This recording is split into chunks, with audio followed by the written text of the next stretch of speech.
Imagine sending a diplomatic mission. Usually it involves a few smartly dressed envoys. But when Chhatrapati Shivaji Raja negotiated, even his diplomatic gestures carried the weight of an army. In 1672, a Maratha embassy arrived at the Portuguese fortress of Daman, not with fanfare but with 4,000 cavalry at its back. The resulting chaos and panic nearly caused the Portuguese to lose the town without a single shot fired by Marathas. The cause of the crisis.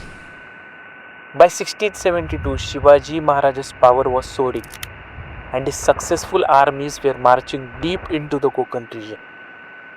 He had conquered the territories of two local kingdoms, that of the Jawhar and Ramnagar.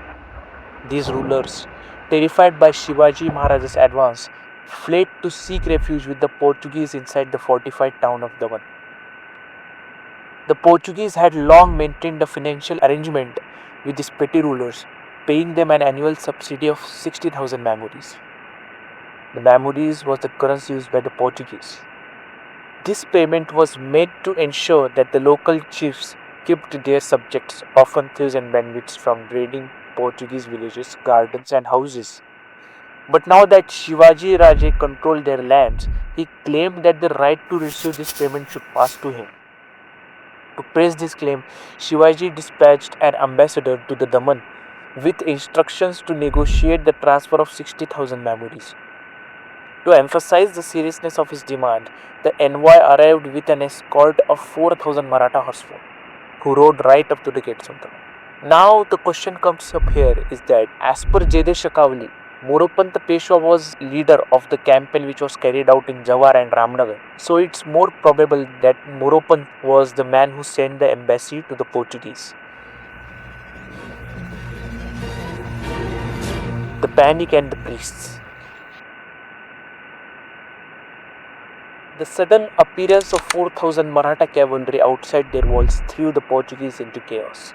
With no prior warning or intelligence, they assumed the worst, that Shivaji Raje was about to besiege the town and capture the refugee kings. The governor, gripped by alarm, ordered every armed Christian in the district to take up arms and enter the town. The walls and bastions were hastily inspected. The artillery was readied and every preparation for the defense began at once. In the midst of this frenzy, the governor commanded that the magazines be opened and munitions distributed, bullets, powders and all essentials for the battle.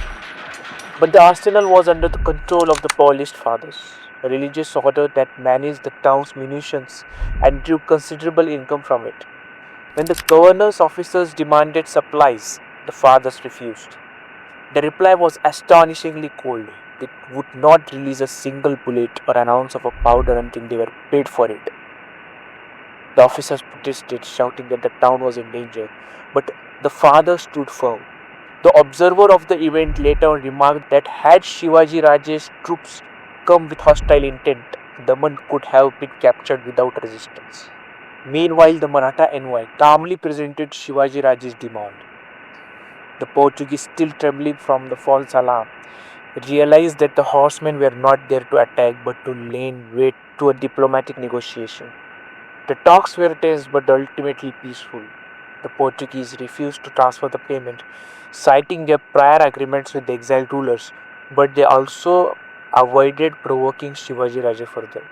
After a few days, Maratha envoy and his 4,000 horsemen withdrew, leaving behind a shaken Portuguese garrison and a story that would be retold for years in Daman. The episode of 1672 was more than a diplomatic misunderstanding.